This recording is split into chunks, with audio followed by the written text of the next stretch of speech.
Welcome to Matters Financial and Geopolitical from the Frontier, and thank you for taking time to stop by. Isn't there a ton of stuff going on? It's really extraordinary.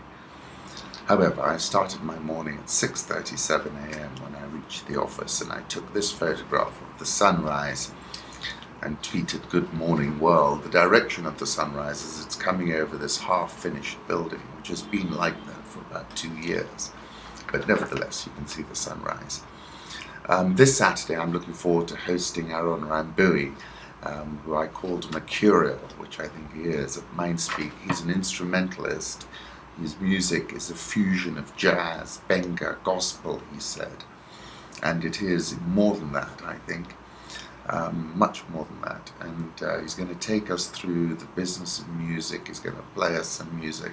I think it's a perfect way to send off 2014, and he swung by the office yesterday and had a long conversation, and really very fascinating. Only was a drummer until he was 17 when he made the switch. So that gives hope for all of us, I suppose, that you can actually start and become a maestro. I thought the received wisdom, at least the Gladwellian one, was 10,000 hours. Maybe he practiced 10,000 hours from 17. Mindspeak is a free-to-attend forum. It's held at the Intercontinental. We serve breakfast from 9:30 and start at 10 and end up by midday. So Saturday, most welcome. My macro thoughts return to Vladimir Putin. Macro thoughts, political thoughts, financial thoughts.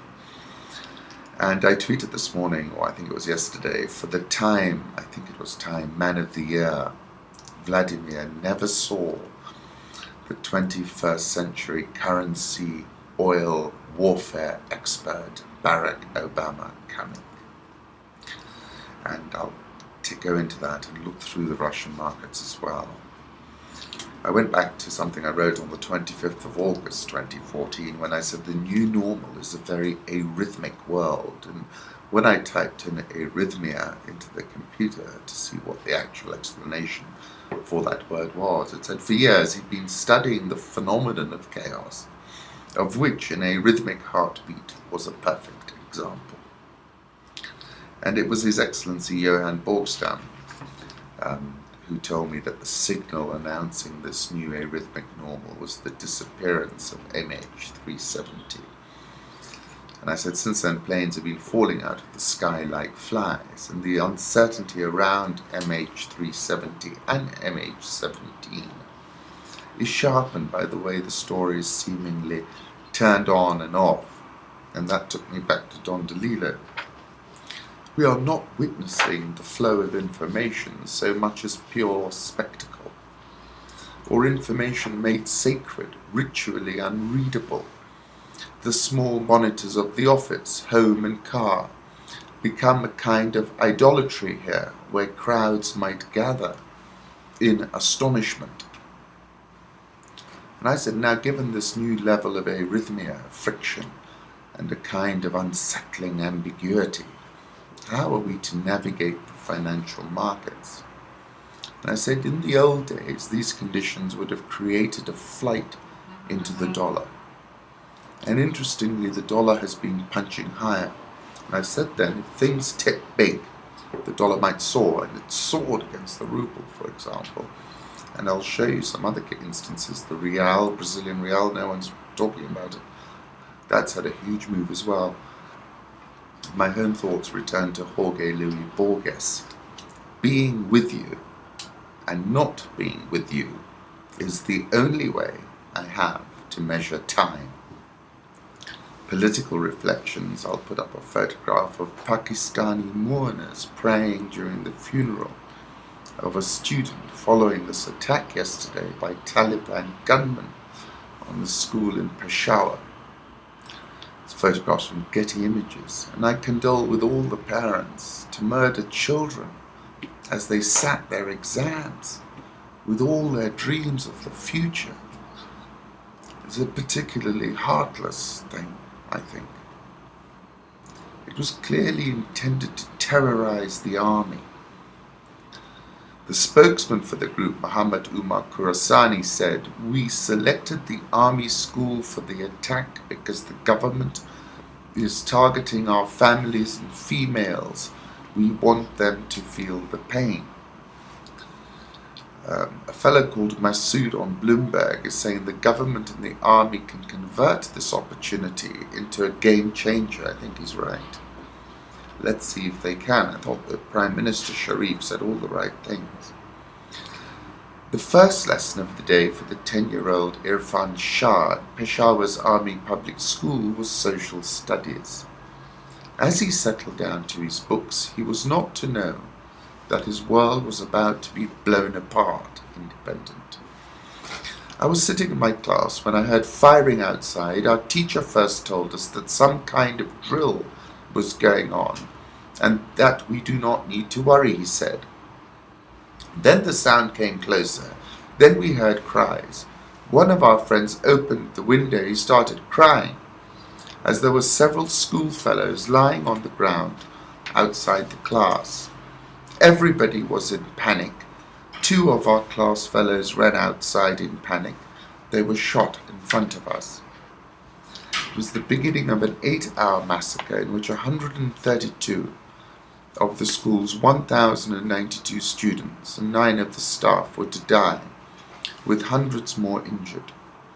A teacher was burnt to death in front of the students in a classroom, a military source told a US TV network. Someone screamed at us to get down and hide below the desks. Within seconds, the gunmen were among them.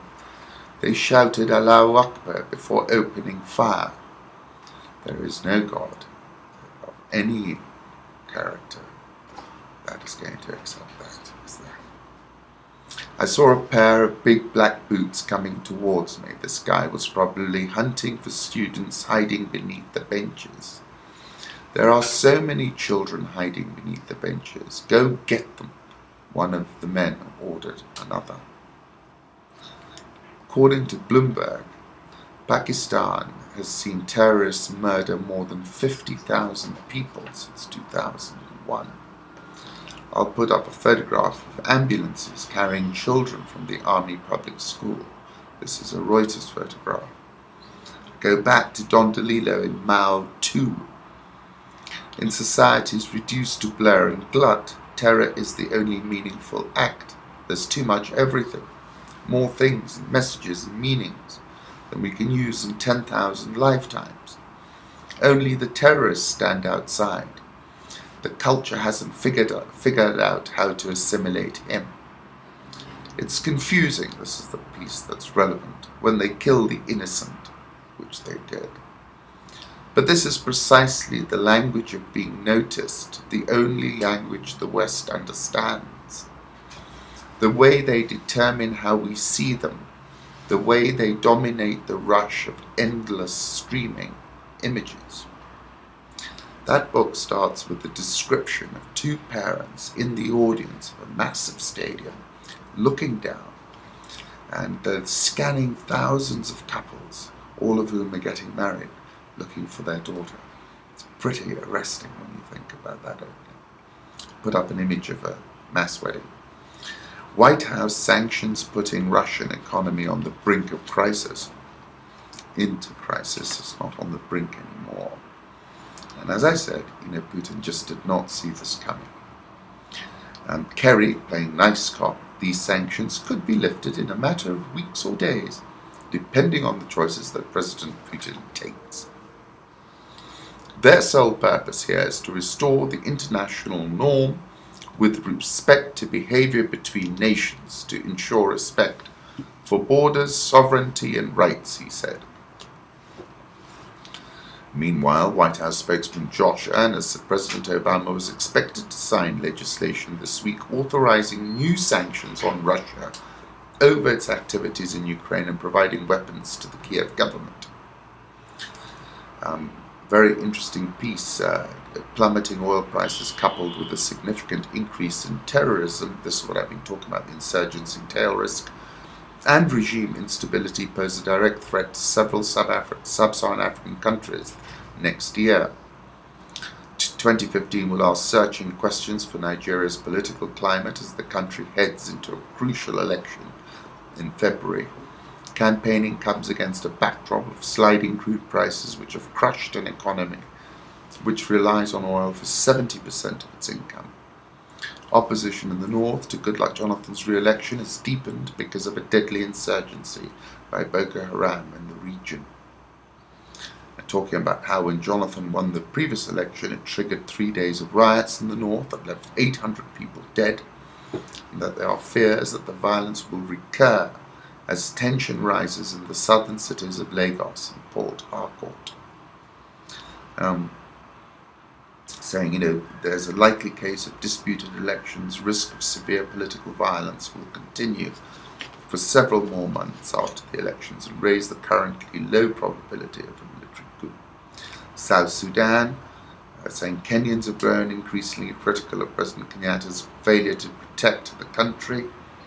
Al-Shabaab being very active, saying while Al-Shabaab's power is declining in Somalia, analysts are not confident that the Kenyan government will reach political compromise with the terror group anytime soon. Referencing Tanzania, the DRC, this is interesting, various intelligence reports warn there is a high possibility of a military coup in the DRC in early or mid-2015. If this happens, it will draw the Great Lakes region into fresh interstate war with Uganda and Rwanda being key players. Elections in Mozambique, saying that Renamo has rejected them, and basically, the view being that Africa's a much riskier place right now. And I read that piece, Ouagadougou's signal to sub-Saharan Africa, and I said then, the tipping point for Ouagadougou and the accelerated sequence of events was President Compaoré stacking Parliament in order to extend the presidential term limit. I said there are plenty of African presidents who are seeking to pull off the same magic trick. And events in Ouagadougou have surely put them on notice. A fellow called Martin Aglier at that time from Benin says, after the Arab Spring, this is the Black Spring. And I said, the Arab Spring is now in the bleak midwinter, and nearly all commentators spoke of how this North African wildfire could not leap the Sahara and head to sub-Saharan Africa. The reasons were that the state incumbents had a monopoly on the tools of violence and would bring overwhelming force and violence to bear. We need to ask ourselves, how many people can an incumbent shoot stone cold dead in such a situation? 100, 1,000, 10,000?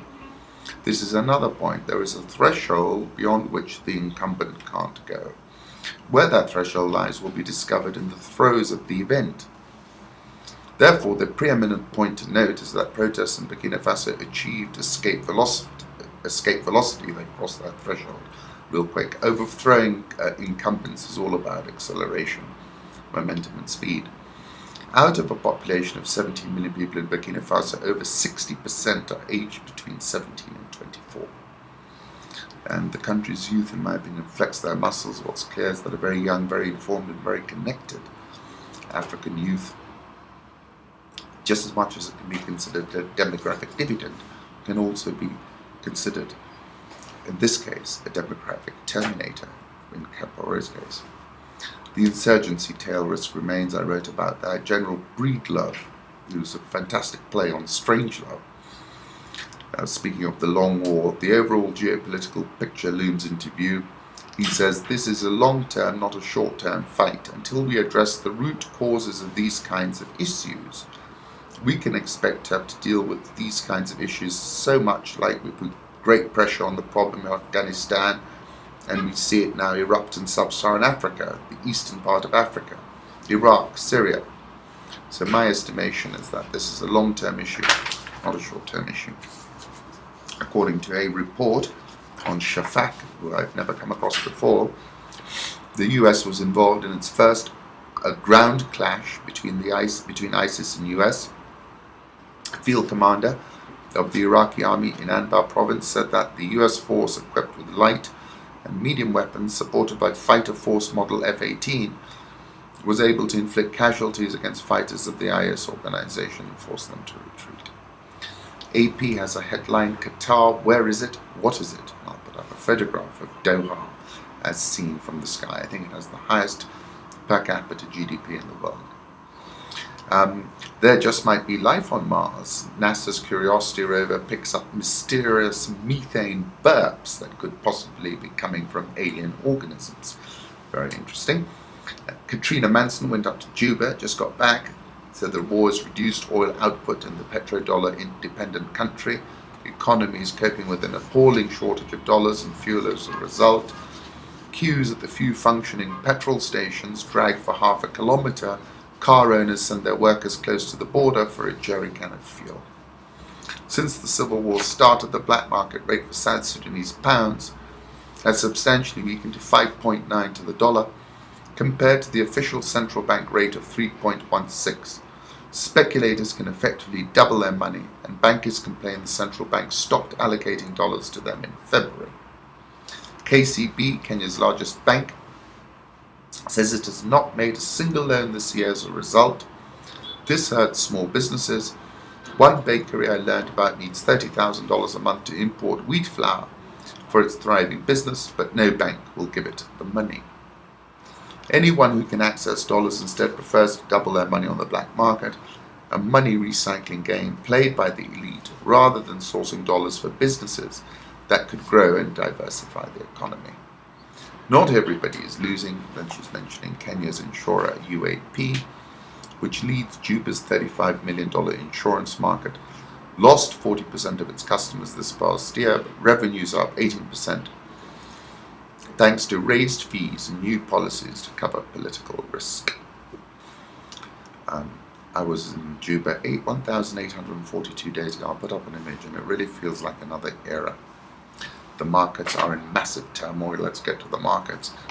I remember saying on the 29th of September there will be blood in the water, and oh my God, there has been. I'll put up the photograph of the shark. The shark's like blood in the water. Euro is at 124.88, dollar index 88.10.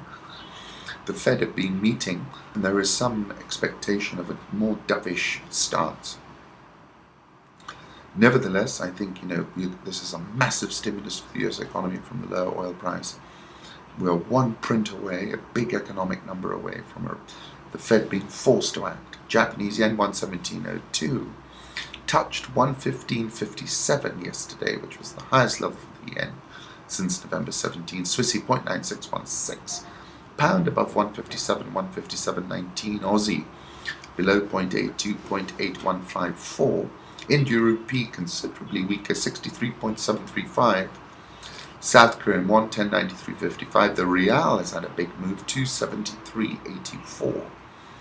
Egyptian pound 7.15.15, but obviously that black market rate's been moving around a bit, and the South African rand 11.69. The yen has been the biggest gainer among the main currencies in the past week. Basically, the tumbling oil prices concern the global economy will falter, boosted demand for safe havens, and the yen remains counterintuitively still a safe haven. The ruble collapsed to a record yesterday, even after they jacked up borrowing costs to 17%. Emerging market currencies are as a basket at a 12-year low. The ruble lost as much as 19% yesterday, and the biggest one-day drop in 16 years. It's a panic, said somebody. Said the Bank of Montreal's global head of foreign exchange strategy in New York by phone. Touched 80.10, but then strengthened. When I checked this morning, it had strengthened to below 70, so it's obviously winging around. It's an impossible policy conundrum, isn't it? Because it's what Norman Lamont was faced. You can't put up rates continuously. If I was sitting in Putin's space, I would say, look, we've got to calm this down. I'll set aside 100 billion, everyone put what they want in, and then we'll do it on a pro rata basis. The rest gets locked down until the market improves. Something along those lines, which is what Mahathir did successfully in 1998 Malaysia. Dollar index 88.10, my target is 120.15. Euro dollar 124.88, my target is parity in 2015. The Bloomberg World Airlines Index has soared 25% this quarter, as Brent tumbled 37%. Commodity markets WTI slid as much as 4.1% yesterday to $53.60 a barrel. That was the lowest since May 2009, before trading at 54.70. I'll put up a 3-month chart, and we're not far off that target I had on the 13th of October when I said the conditions are optimal for a complete washout, a blow-off bottom, down as far as $50 a barrel. I'll also put up a 1-month chart. William Engdahl, and I referred to it previously, wrote a piece called The Secret Saudi-US Deal on Syria. And it involves oil and gas control of the entire region, weakening Russia and Iran by Saudi Arabia, flooding the world market with cheap oil. Details were concluded in the September meeting by US Secretary of State John Kerry and the Saudi king, of which I went and found a photograph, and I'll put that up as well. The Kingdom of Saudi Arabia has been flooding the market with deep discounted oil, triggering a price war within OPEC. Saudi's targeting sales to Asia for the discounts, and in particular its major Asian customer, China. The public reason, it's saying the public reason is to gain new markets in a global market of weakening oil demand. The real reason is to put pressure on Iran on a nuclear program, and on Russia to end support for Bashar al-Assad. And I think this is, the Saudis take instructions, I'm afraid, and I think this is true, but largely the construct of President Obama. I'll put up that image of John Kerry with the Saudi king, and I called it on December 1st a very 21st century shock in oil, without even needing to fire a bullet. Oil and currency warfare, I called it. Gold is at 1197.45. The point to note is, given the level of uncertainty in the world, the fact that gold hasn't managed to bounce is, I think, a bearish signal. Russian ruble suffered its steepest drop in 16 years, and I'll put up a 5-day chart so you can see where it is now. And if you go to Rich Wrap-Ups, you can put that up on your desk, click on that link, and you can watch what's going on, because it's certainly flying around. Traded as low as 80.1. I haven't been able to check before I went to this podcast. And I said previously that it was the US administration that turned price slasher. And like in Psycho, oil has been sliced up real good, and that's why the ruble's been sliced up, essentially. I'm saying the US is the new price setter for the oil markets, and that this is a deep geopolitical development, placing intolerable pressure on the oil producers. Russia is a classic example. On the 13th of October, I said it's not too difficult to calculate who are the biggest losers in the new price normal. Vladimir Putin's Russia springs to mind first. And Thomas Donilon was talking about this in 2011. America's new energy posture allows us to engage from a position of greater strength. Increasing US energy supplies act as a cushion that helps reduce our vulnerability to global supply disruptions and price shocks. It affords us a stronger hand in pursuing and implementing our international security goals. I'll put up a 1-year chart so you can see it's just been an extraordinary situation. And Putin just did not see this 21st century oil and currency warfare specialist, Barack Obama, coming. I put up a photograph of Putin passing by President Obama at APEC, November the 11th. I wonder what he was thinking, whether he had a premonition of what was to come. And I'll put up an image of a digital information board showing currency exchange rates in a street in Moscow. The Rial, I'm putting a 3-month chart, that's at multi-year lows now, 273.83. I took this photograph looking out over Dubai from the Burj Khalifa. I think it was the 137th floor. Dubai was limit down yesterday. It's now down 39.67% year to date. At one point, I think it was up about 40-50%. The swing has been huge. Bob Hope's legendary estate now listed for $25 million, and certainly it does. Words like one of a kind, unique get thrown around a lot. But there really isn't a home like Bob and Dolores Hope's estate in Palm Springs. I still get chills when I drive up to the property. It's one of the most architecturally significant homes in the US, if not the world. Interesting piece in the IMF, moving on up, the growth story of frontier economies. Lots of interesting data. That link's on Rich Wrap-Ups, took me back to Curtis Mayfield, move on up. You can have a listen to that. I like this photograph of the Pangong Tso in Ladakh between India and China. It looks serene. Sub-Saharan Africa UN brigade will need to neutralize Congo rebels. Congo president, by contrast, is calling for the UN to begin its withdrawal. Kabila then says Congo won't bow to foreign injunctions. We are always open to the opinions, advice and suggestions of our partners, but never to injunctions, Kabila said during a rare public speech before a joint session of parliament. He wants to go for a third term, no doubt. I'll put up a photograph of him, and I think he's one of those people at risk of the post-Ouagadougou normal. South African all shares up just 2.466% year to date.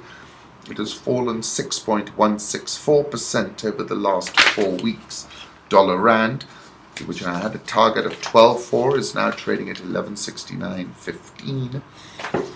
I think it's still headed way over 12 Egyptian pound. There is the spread between the black market rate and the official rate. The official rate has been stuck at 7.15. It has been widening, and there's been a bit of volatility there. The stock market fell sharply yesterday, 3.58%. It's still up 25.55% year to date, but has lost 1,062 points since the 8th of Dec.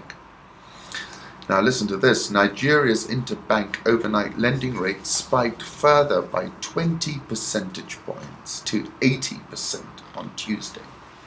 The Nigerian all-share fell below 30,000 for the first time since the 15th of January 2013. It's now down 27.922% year to date. Dangote Cement fell 4% to its lowest close since March 2013. The Naira somehow is held in there with 80% overnight rates, but that's not sustainable, 80.65. As I've said previously, I think the currency is headed to 200 and then 220. In fact, I said that on the 19th of November. 24th of November, I said Nigeria in the eye of the storm. And over the weekend, I noted via Bloomberg that Nigeria is now trading on the same PE ratio as Zimbabwe. UBA Capital, a Nigerian investment bank and asset manager, will halt its African expansion on concern about the spread of Ebola.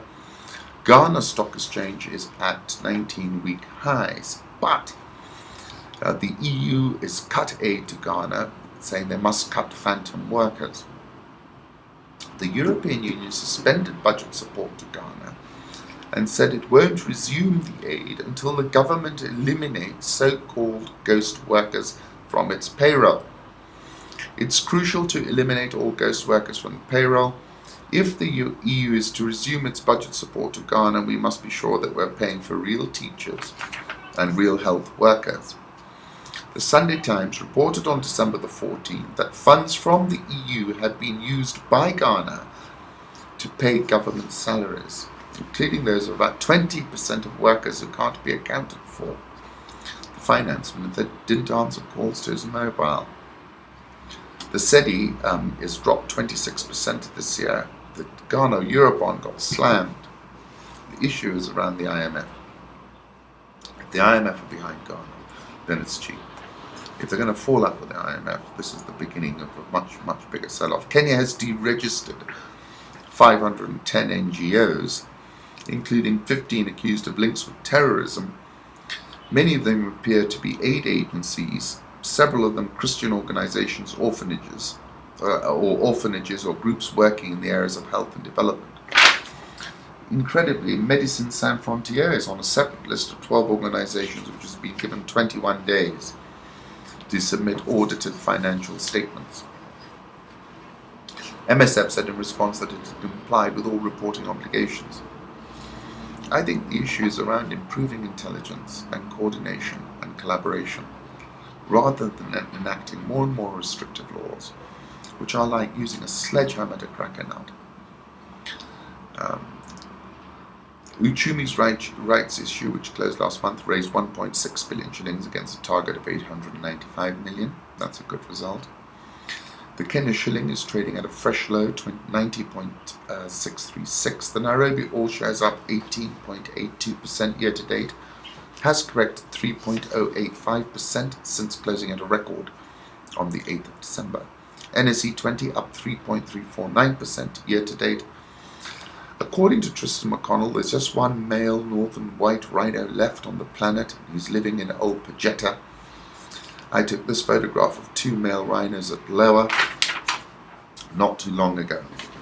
The stock market, given that it's a bloodbath in many parts of the world, Russia, for example, Dubai, limit down yesterday, a very uncertain world out there, and the markets are very fluid. Oil price all over the place.